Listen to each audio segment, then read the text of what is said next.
the National People's Party.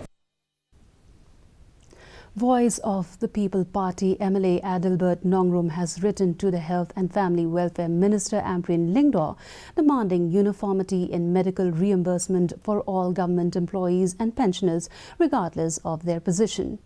Nongrum said that many government employees and pensioners are aggrieved with the CGHS rate on medical bills, which they believe is too low. He also said that the current system, which allows for reimbursement at different rates for different categories of employees, is unfair and creates a disparity. Medical reimbursement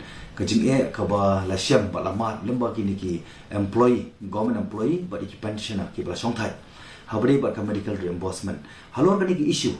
Ngada banra poka house during the last budget session.